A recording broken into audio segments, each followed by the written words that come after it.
The Sulfur Cube. How do you farm it? What's the difference between every single archetype? And how many are there? What is the Sulfur Cube's secret middle name? What up, besties? The name is Wattles, and welcome to everything you need to know about the Sulfur Cube. Over the course of the next however many minutes it is, we are going to take a look at the Sulfur Cube, its basic stats, the cool farms for different uses, and so much more. I have designed this video to be your perfect companion for the Sulfur Cube update. Make sure you tap like and maybe save the video so you can find it again later. Subscribe to the channel if you haven't yet. Less than 30% of you are. And now, plug your nose because it's Sulfur Cave time. Our journey with the Sulfur Cube today begins down inside of the biome that almost shares its exact name, the Sulfur Cave. No matter what difficulty you are on inside of your world, if you find yourself looking to get your hands on a Sulfur Cube inside of your game in this new update, you're going to need to find this biome. Head down into the Sulfur Cave biome, and all over the place, you should be able to find these cubes spawning. Now, if you want to take these things, exfil out of the caves with them, a bucket is going to be your way to do it. And actually, a bucket is going to stop the Sulfur Cube from despawning as well. You see, Sulfur Cube despawning mechanics are actually similar to hostile mobs inside of the game. Even though the cube is a very nice mob, it's passive. If I were to run far enough away and then come back over, if I didn't interact with the Sulfur Cubes that are bouncing around, well, they will despawn. Now, like I said, the Sulfur Cube's a nice mob. I could run around in here, hit these things all day long, and nothing bad will ever happen to me. The Sulfur Cube just doesn't care. As you can see here, the Sulfur Cube, they are bouncy mobs, kind of like a slime, and they are able to swim as well. They bounce around on the surface and usually try and get out of the water, but you never know. Sometimes maybe they dig the sulfur. Now, the Sulfur Cube, it comes in two different sizes, and both sizes don't have all that much health at all. 8 health point for the big one, 4 health point for the baby Sulfur Cube. And yes, it is confirmed that the small cube is a baby, because if I had one inside of my world and I took a golden dandelion and fed it to it, well, it will never grow up, eternally staying this tiny, small little cube forever. On the other hand, if I had a small cube and I wanted it to actually grow up, well, all I would need to do is wait for 20 minutes in-game, and then it'll grow. The Sulfur Cube is a consistent mob as well. Every single time you smack a big cube and split it up, 2 smaller Sulfur Cube will come out of the thing. Traverse your way out of the cave system with your bucketed Sulfur Cube, place it down on the ground, and now, because I've interacted with this mob with a bucket at least one time, it will never despawn. Now, right now, if I want to try and lead it around, I can't use a lead on it. That doesn't work. Good news, if I want to try and tempt this mob, get it to follow me around the world, well, all I need is any block in the game. By holding literally any block in the game, the Sulfur Cube will begin to follow you. If it sees that block on the ground, eventually it will actually decide to pathfind over to it and eat the block. Yes, if you haven't heard, the Sulfur Cube is maybe Minecraft's most hungry mob of all time. It's obsessed with eating blocks. Now, intriguingly here, once the Sulfur Cube eats a block, it actually loses all AI. It will do nothing any longer. Also, once it eats a block, you could actually throw it on a lead and drag it around your world if that's how you're trying to move your Sulfur Cube to, like, I don't know, maybe somewhere else. Another interesting thing that changes about the Sulfur Cube, once you have a block inside of it, for the most part, all damage types, well, it is actually immune to. You'll no longer be able to hit it with your fist or even a sword and actually cause damage to it or split it up. Another thing you can do, once the Sulfur Cube has a block inside of it, yes, you can pick it up inside of a bucket and then place that bucket back down. Every time you do this, the block will be preserved. It won't lose it. The attention to detailers of you out there might have noticed that the Sulfur Cube has no drops at all. If I take a Sulfur Cube out, it will drop a little bit of experience, but no goo or anything like that. On the other hand, if I had a Sulfur Cube with a block inside of it and then somehow I caused its life to end, well, when its life ends, if it does, the block will drop every single time.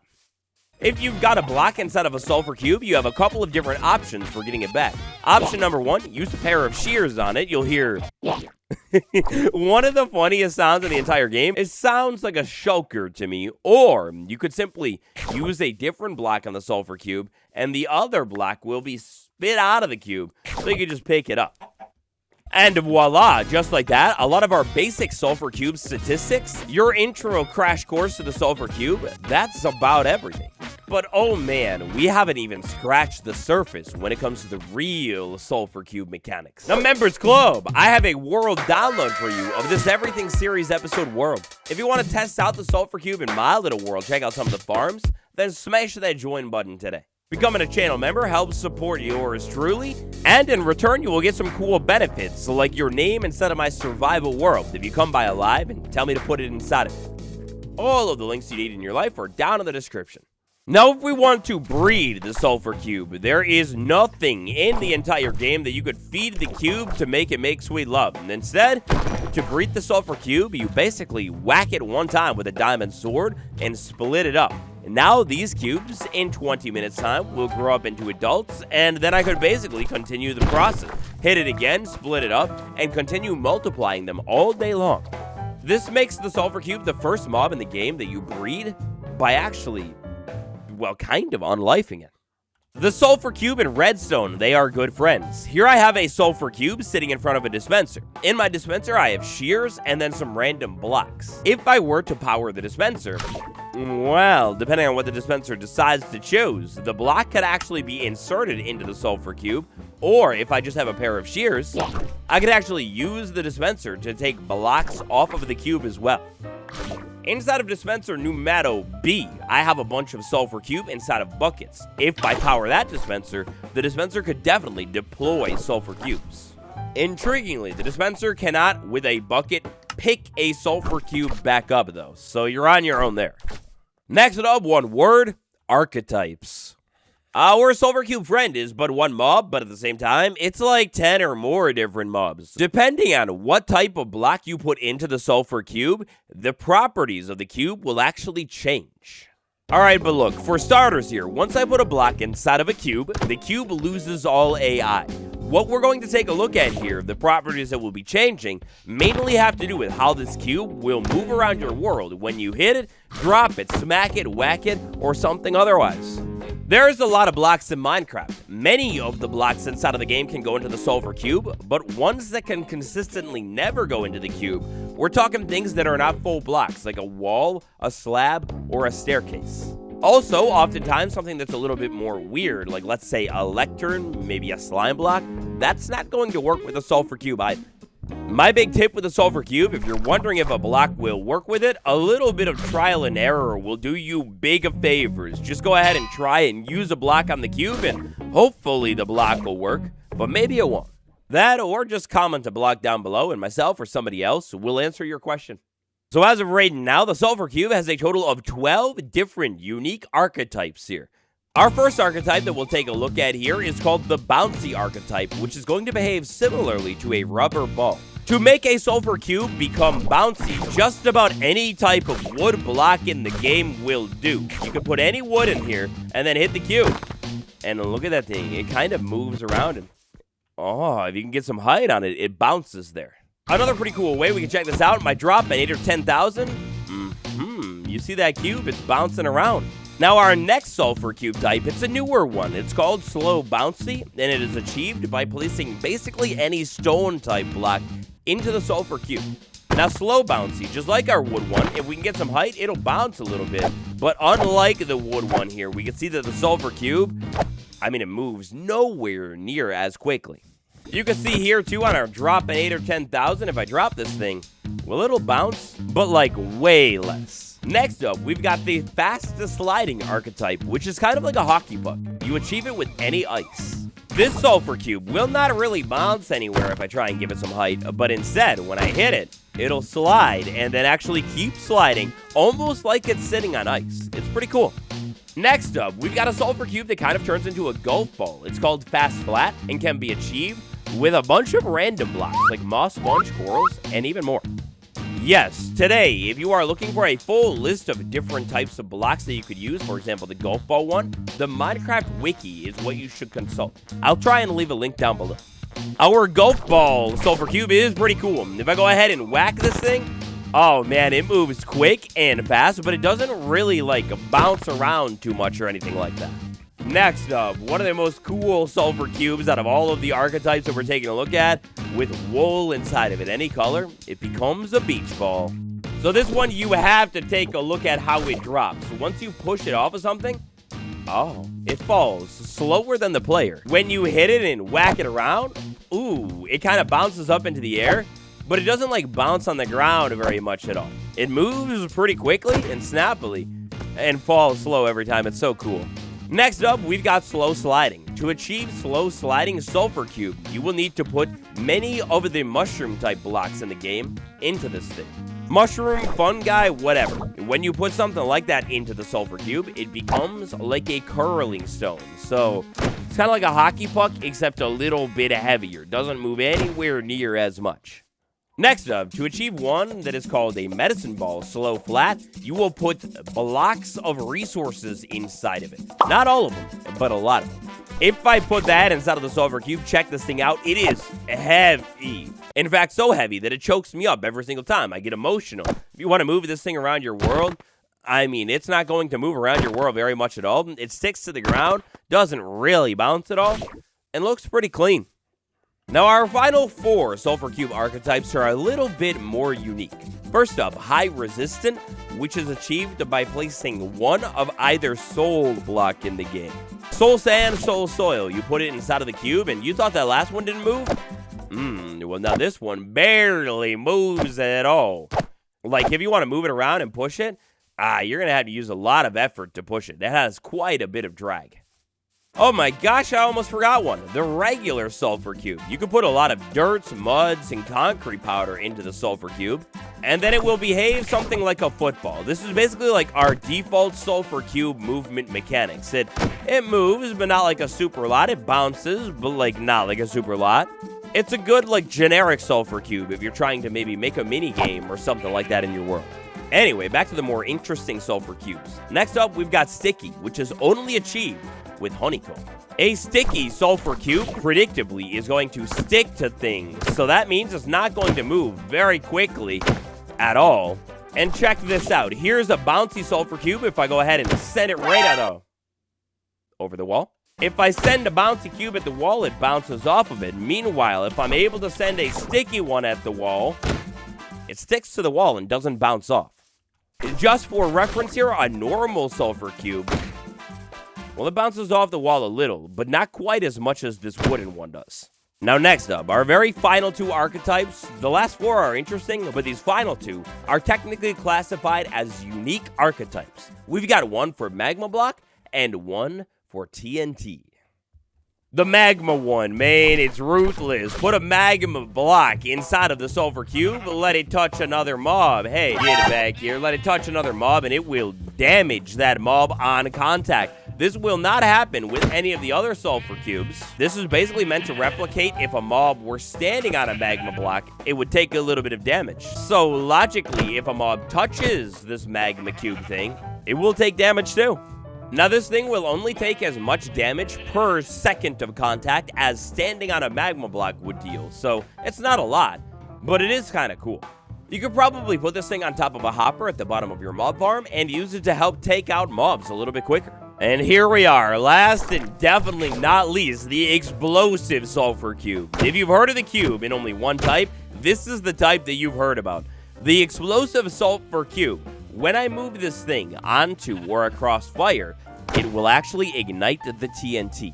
But intriguingly, what I'm trying to show you here is you can hit this thing around with anything that doesn't cause fire, and nothing bad will happen at all. But as soon as I light it with a flint and steel, in 6 seconds time, this sulfur cube will actually explode, just like normal TNT.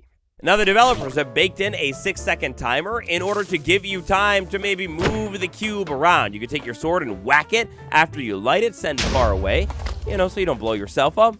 And this move is pretty cool here, because if I simply move it near fire, ooh, the cube will light as well. You don't have to actually ignite it with the flint and steel, and actually, you can ignite the cube with something like fire aspect on your sword as well, or a flame bow.